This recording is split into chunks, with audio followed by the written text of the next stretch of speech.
ക്രിസ്തുവിലുള്ള പ്രിയപ്പെട്ട സഹോദരി സഹോദരന്മാരെ, ഇന്നത്തെ ദൈവവചനം വിശുദ്ധ മാർക്കോസ് എഴുതിയ സുവിശേഷം 1-ാം അധ്യായം 29 മുതൽ 39 വരെയുള്ള വാക്യങ്ങൾ. ശിമയോൻ്റെ അമ്മായിയമ്മ.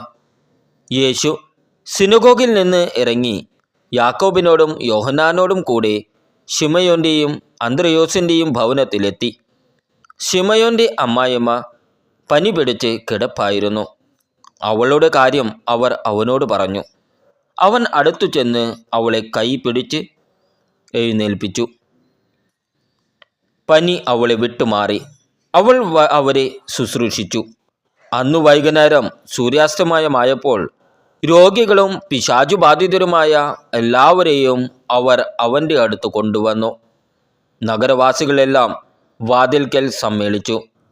വിവിധ രോഗങ്ങൾ ബാധിച്ചിരുന്ന വളരെ പേരെ അവൻ സുഖപ്പെടുത്തി. അനേകം പിശാചുക്കളെ പുറത്താക്കി. പിശാചുക്കൾ തന്നെ അറിഞ്ഞിരുന്നത് കൊണ്ട് സംസാരിക്കാൻ അവരെ അവൻ അനുവദിച്ചില്ല.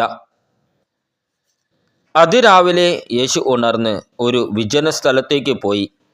അവിടെ അവൻ പ്രാർത്ഥിച്ചു കൊണ്ടിരുന്നു. ശിമയോനും കൂടി ഉണ്ടായിരുന്നവരും അവനെ തേടി പുറപ്പെട്ടു.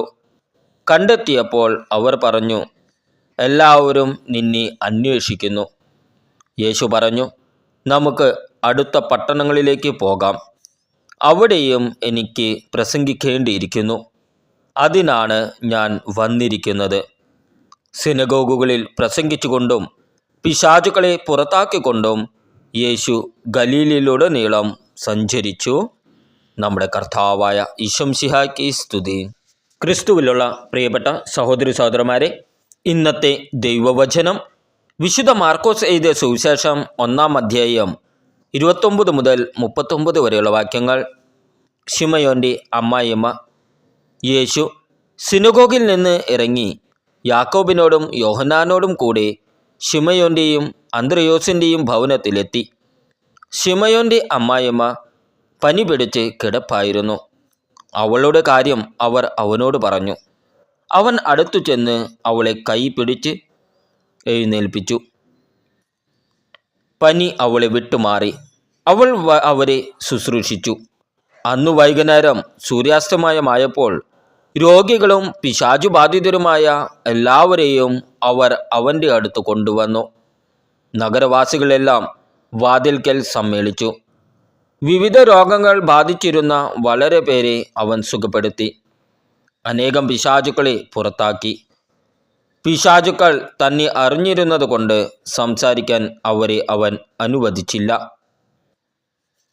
അതിരാവിലെ യേശു ഉണർന്ന് ഒരു വിജന സ്ഥലത്തേക്ക് പോയി. അവിടെ അവൻ പ്രാർത്ഥിച്ചു കൊണ്ടിരുന്നു. ശിമയോനും കൂടി ഉണ്ടായിരുന്നവരും അവനെ തേടി പുറപ്പെട്ടു. കണ്ടെത്തിയപ്പോൾ അവർ പറഞ്ഞു, എല്ലാവരും നിന്നെ അന്വേഷിക്കുന്നു. യേശു പറഞ്ഞു, നമുക്ക് അടുത്ത പട്ടണങ്ങളിലേക്ക് പോകാം.